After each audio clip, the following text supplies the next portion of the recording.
Hey, welcome to this beginner-friendly and pregnancy-friendly yoga class. It's also okay if you're neither.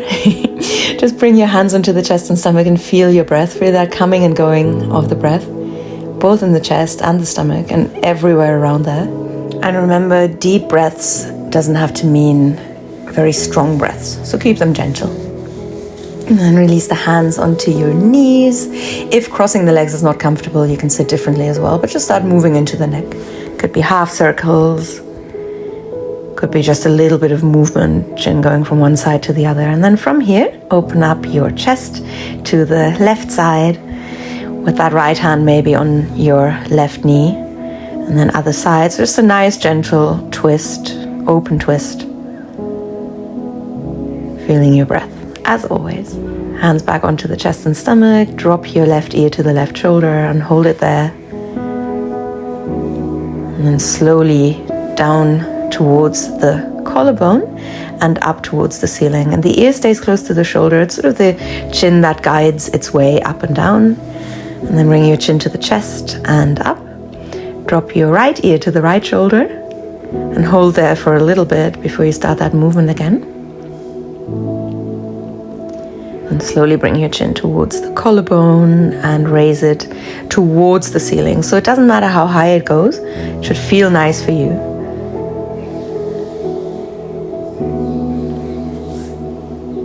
And then roll the chin to the chest and over to the left side and maybe all the way up and over to the right again. So this could be a full circle. If that doesn't feel nice, then make that circle a bit smaller. Change direction. And if that doesn't help, then maybe you just want to do half circles. So they're not for everyone. And my credo is always be comfortable. So hands behind the head, elbows towards the front. And you want to try and keep your back straight and just let the head drop and add a little bit of weight. And then hands come down and we change how we're sitting here. So if you were cross-legged, outer foot in towards you, right hand to the ground, left arm reaches up. So just up for the moment, reaching for the ceiling.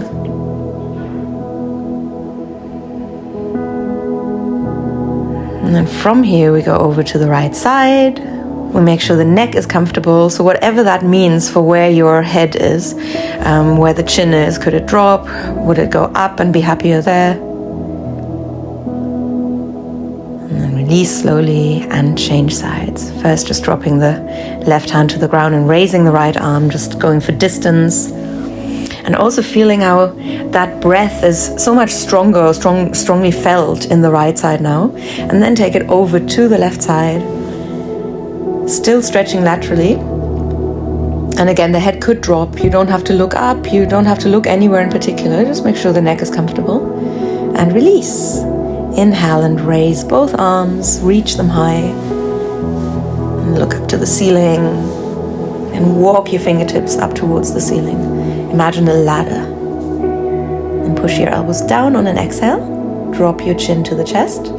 Inhale, raise the arms, look up, exhale, elbows down. So you're creating a bit of a W shape with your arms rather than cactus arms where the elbows are in line with the shoulders. So a little bit lower, and the more you do that, the more you want to squeeze the shoulder blades and create a little bit more strength, a little bit more warmth in your body. But keep your neck completely relaxed. Then hands onto the shoulders, start drawing circles with your elbows, taking them to the front, up, to the back and down. And keep breathing. Just being aware of the breath is fine, no need to guide it. And we bring the hands behind us and try to hold on, and I'm very helpfully turning around to show you, hands to the opposite elbow. And then from here, stretch out your left leg, bring your right foot to the left inner thigh, look up to the ceiling. Keep your spine straight. And then release, hands onto that left leg. Doesn't have to be far. Drop the head and gently tip forwards from the hip. Don't worry too much about rounding the back. You're allowed to round the back a little bit, just in equal measures. So you don't want to reach for the foot, for example, if you feel like the shoulders are going forwards too much. And you could also keep your left foot on the ground and raise that left knee up if it's too much for the hamstring. And then we change sides, stretching out the right leg, bringing the left foot to the right inner thigh, Again, holding on to the opposite elbow behind us and straightening the spine. So I'm looking to the front and then hinging forwards from the hip, releasing the hands onto that leg. Don't take them too far if that's uncomfortable. You want your shoulders to be relaxed. Most of the time during the day, especially when we have a desk job, they might not be that relaxed. So let's be kind to them in our yoga practice. And then we bring the soles of the feet together and drop the knees to the sides. Create a bit of space here between your body and your feet. So send them a bit further forwards than you normally would. Drop your head, round your back.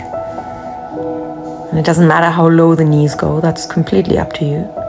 Slowly roll up through the spine. And then from here, make your way onto all fours or into Bhadranasana, tabletop pose. And toes tucked under, push yourself to the back and forwards, so some quadruped rocks. And notice how you're using the whole body here, from the toes all the way to the fingertips. Neck relaxed. And then relax the tops of the feet onto the ground. Breathe in and arch your back. Breathe out and round your back. Inhale and arch, exhale and round, and really find your own rhythm here. I'm going quite slowly. You may want to go faster, but make sure that your breath guides your rhythm. Your breath guides your movement, not the other way around. If you're not pregnant, you could hold your breath at the top as you hold that posture and hold your breath at the bottom. And then all of us could freestyle a little bit, arching as we push the hips to the right side, looking beyond the left shoulder and to the back, and then rounding back to center and arching hips to the left. But again, that's just one option. You could also move into your shoulders, and all of that is optional. I want you to find your own little movements that may feel good for you. Could involve your wrists, involve more of your hips as well, maybe knees further apart, so whatever you feel is right here for you. And then slowly sit back on your heels, shake off the hands, and come to sit with both feet facing the right side. And then bring that right foot either to your left shin, or if you're not pregnant, to the outside of the left leg, and then twist. And then drop the knees on top of each other. That's sometimes a little bit difficult. You could straighten that bottom leg as well, but knees on top of each other for that internal rotation. And then we raise our right arm and drop the hand behind us. We bring our left hand to the elbow, and we might just drop that left elbow in front of us. We could also grab hold at the back here, but that left hand can stay at the right elbow as well if that's more comfortable. And we can close the eyes here and hold. Very good for the hips, obviously really nice for the shoulders, called Gomukhasan, the mouth of the cow or the face of the cow. And is that because it's that shape where the cow is like, the nose is smaller than the head. It says a lot about architecture as well. Sometimes that structure is found in Indian architecture, and actually in Egyptian one as well, so old and ancient architecture. And then other sides, so that left foot comes either to the shin, the right shin, or to the outside. But again, if you're pregnant, keep that left foot there and open up to the right side.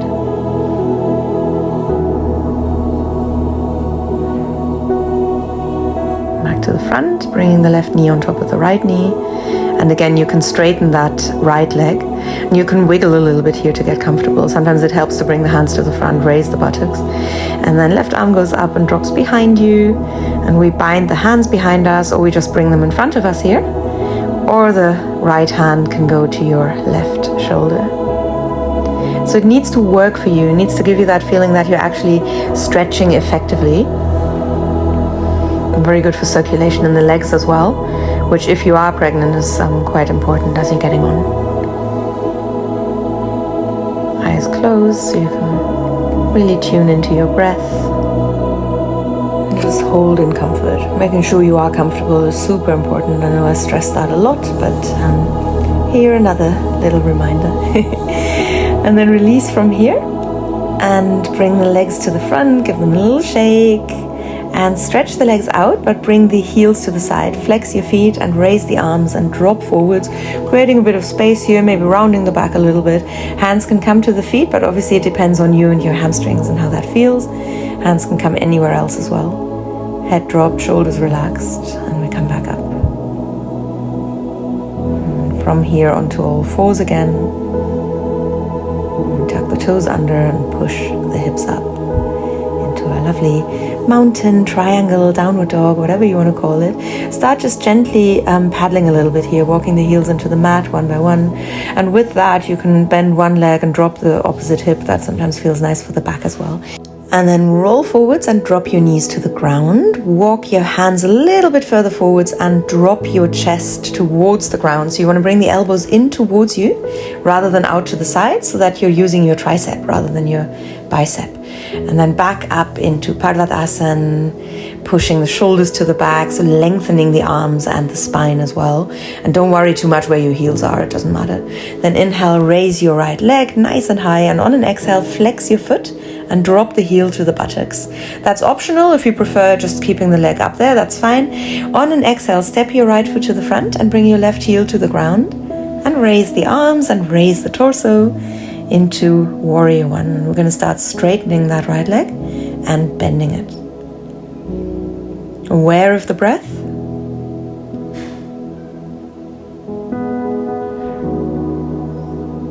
And look up, stretch the arms out. And then open up to the right side, maybe stepping the feet a bit further apart if you want, but doesn't have to be super far.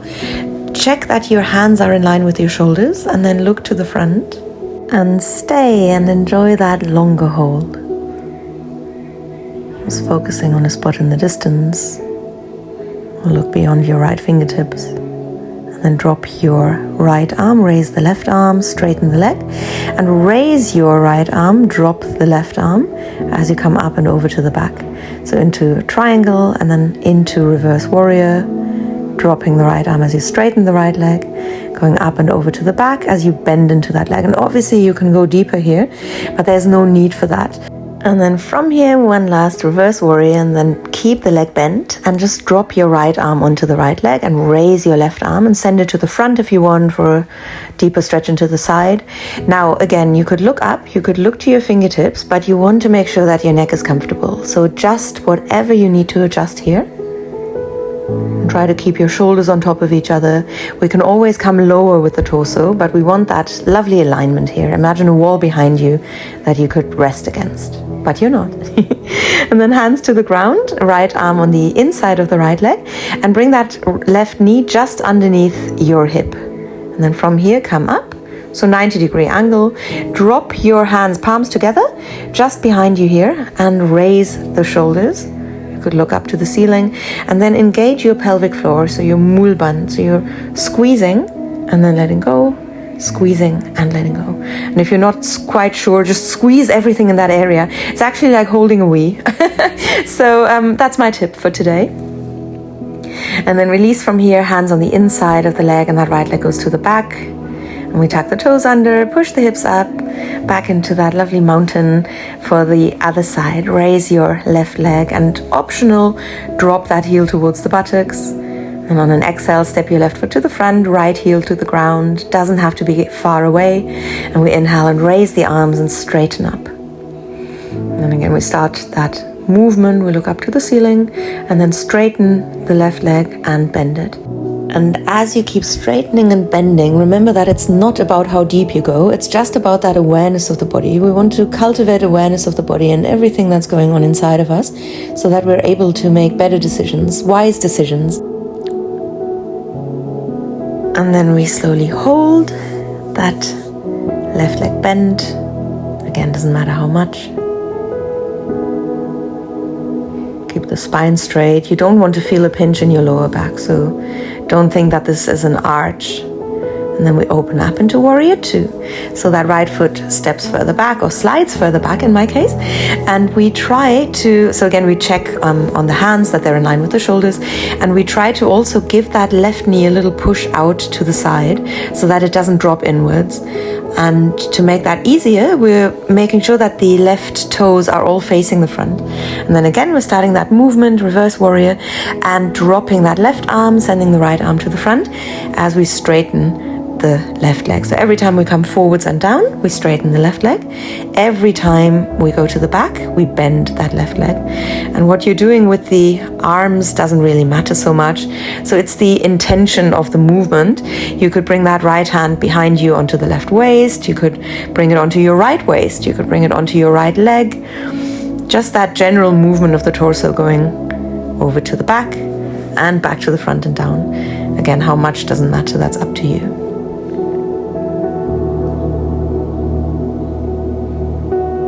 And then slowly from here, drop down into Utthita Barsha Konasana, extended side angle. So that left arm rests on your left knee. Again, you can come further down, but you don't have to. Again, try not to press that knee, the left knee, over to the right side. Keep pressing it out to the left side and make sure your neck is comfortable. And then from here, slowly release the hands to the ground, both inside your left knee or left leg, and right knee just underneath your right hip or your hips. Raise the arms, this time interlocking the hands and pushing the palms away from you, and maybe gently to the back. And again, engaging your Mulband or pelvic floor if you want. And we're coming to the end of the first half, so if you're just watching as a YouTube subscriber, this will be the end, and if you've subscribed to my online platform, then you'll get the second half in a moment. And there's a link, if you do want to subscribe, in the description. Thanks for watching.